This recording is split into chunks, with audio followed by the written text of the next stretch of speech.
And now, the I Didn't Know That Legal Hour with your host, David Schlueter. He's setting the record straight in a complex legal system.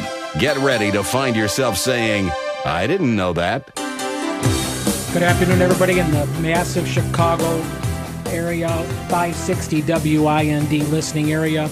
I'm your host, Dave Schlueter. Welcome again to our Saturday afternoon slot, every Saturday, 4 to 5, the I Didn't Know That Legal Hour. Well, we're out here on a muggy day in Chicago, but we'll still take it compared to what we had in the spring, right? We finally asked for summer, and now we have it. Well, we like to start out each show by first giving out our studio line today. Again, 312-642-5600, 312-642-5600. We are live today, and we're going to be having the ability to call in. There is another group of precious people on our planet, and those are our armed forces. And we have a group today of 3 individuals that are going to light up the I Didn't Know That Legal Hour with a great amount of joy and a great amount of quality here today from the USO, the United Service Organization of Illinois. And I'm going to be introducing my 3 friends who are on the USO board. In fact, my first attorney friend is Don McGarrah. Don, good afternoon. Hi, Dave. How are you? Doing great to be here. Yeah, it's so great of you to come on and talk about the USO today. Again, if you're near a phone, 312-642-5600, 312-642-5600. As the host of the show every Saturday afternoon, I try to set the record straight on what's going on in life and business and the law. Today we're going to set the record straight about the USO. I can't think of a more interesting topic. Alison Ruble, good afternoon. Good afternoon. Alison is the Community and Entertainment Director for the USO board here in Illinois, and she's come in on her Saturday afternoon to come talk about her work with that organization. And then we have Tony Enrietto. Am I saying that right, Tone? That's perfect. He's our president and COO, Chief Operating Officer. Correct. Of the USO.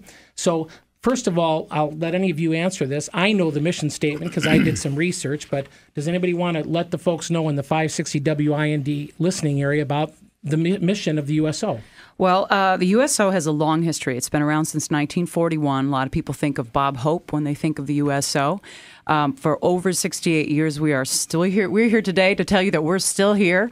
The USO is still here and still relevant. Of course, our mission is to, enhance the quality of life of our U.S. Armed Forces personnel and their families. We also build a bridge between military and civilian communities. So we're that key element that connects our civilian population, our American people, with the military population. And we're a nonprofit, 501c3, and we have been since the very beginning, since 1941. Well, I'm going to go on and tell our listeners who may not know this, it's an I Didn't Know That moment. It's nonprofit not because it's paid for by the taxpayers, but it's private charity. It's paid for from donations, from support. And so we are not going to be shy today about talking about how you can support the USO. We've got all kinds of information about that's come out today. If you know somebody who's in the armed forces, pick up the cell phone, pick up the landline, tell them to tune in to 560 WIND, or if they're near a computer, 560WIND.com, to hear about the USO and hear about all the people in the background that are out there trying to enhance the life of our armed forces. Don, how did you get involved in the USO? Well, before I get into that, Dave, I wanted to extend our thanks and appreciation to you. I want to make sure that your listeners know and that Tony and Allison know that when I ask you if you'd be willing to allow us to talk about the USO today, you said immediately, absolutely. And we want to extend our thanks and appreciation to you on behalf of USO Illinois and on behalf of the men and women who serve in the armed services. You are welcome, and I would not hesitate. I got involved because I served on another board with a board member from the USO, a gentleman named Anthony Rossi, who actually sang years and years ago in USO clubs. And Anthony's a wonderful man. I found out that he was involved in the USO, and I come from a Navy family. My father was in the Navy for 38 years. He's one of the few people that enlisted as a seaman third class and then retired as a 2-star admiral. And that's awesome. Yeah, we lost him about 10 years ago, but he was a great guy. And then my older brother retired about a year ago as a 2-star admiral as well. Both of them are Annapolis grads, so I've got Navy blood running through my veins. And anything, any little or big thing I can do or anyone in our family can do on behalf of the men and women in the armed services, we'd like to do that. So I talked Tony into introducing me to John May, who was on the board development committee, and John eventually was kind enough to recommend me to get on the board, and I got on the board about a year ago, and anything I can do, it's a privilege to be able to work with these fine people like Tony and Allison and all of the other dedicated individuals and the men and women in the military service. Well, Don, you've got Annapolis covered. We've got West Point here. Right, down at the end. Tony, tell us your journey with the USO. Well, I came to the USO. I was a graduate, as you indicated, of West Point. So I served for 8 years and then stepped away, started a family, and just had a longing to come back and support our troops. And similar to Don, I was standing there and I met another guy who was a board member, had been a friend for a long time, said, you really need to be a part of this. And at that point, I had one of those, what do they do? I remember seeing the signs, but I never used it much. Got involved, and now I've actually I left the private side and have become the president and chief operating officer of the USO as a full-time job. Keep it up. He's got a strong handshake, folks, by the way. Allison, tell us your journey.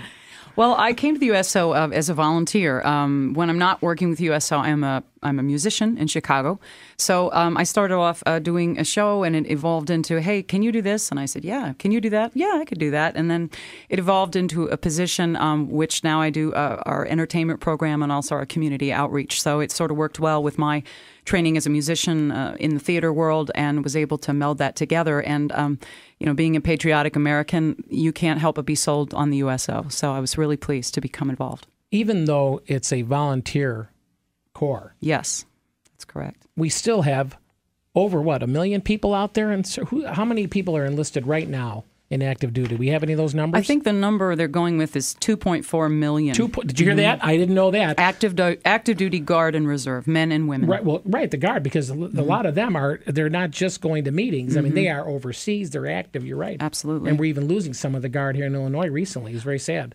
Absolutely. Well, last year was the largest deployment of Illinois National Guard since World War II, last August, and that was the 33rd Brigade, and we were very honored to be there for as many deployments as we could make, and that they would let us know of, and we are there as soon as they call us, and then also when they come home, we're there as well. So it's been a big flux going out and coming back. Now, when these people come back, and obviously it's one of the first things they may think of, but do you find a situation where people may have a stereotype now because it's volunteer that maybe it's not as rough as a road to adjust? Some of like when the Vietnam War veterans came back, we knew they had a hard time. But I think the public's got a little soft in the welcome committee and thinking that, now it's just a bed of roses because we see these YouTube videos of people walking through an airport and things, and we think, the adjustment's smooth. Wouldn't it be safer to say that it's just as rough as ever to come back after the service? Absolutely. Actually, one of the things that people don't realize is back in Vietnam, about 35% of the folks that were deployed actually saw active combat, and today that number is upward of 80. So, I mean, those folks who are deployed are really engaged in that mission actively in harm's way every day. And that's why, it's just such a strong mission to make sure that we support them in any way we possibly can. Tony, is there a website for the USO? There is www.uso.org/Illinois.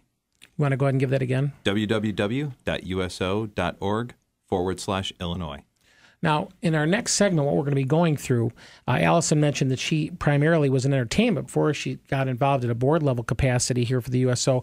We're going to move in the next segment, which takes us all the way up to the next half-hour break, about the fact that the USO is not just a platform with singers. Am I correct in saying that? You are correct. And, in fact, it's a full service. Just in exchanging notes this week, it was just blown my mind about how many things they're involved in before, during, after. My wife and I were talking today about the fact even connecting air flights for people. So please stay with us for the next segment, where today's show is dedicated to the USO, United Service Organization. And if you have a friend who's in the service and is back, and give them the number here, 312-642-5600. They can give a thanks and a shout out to our friends from the USO.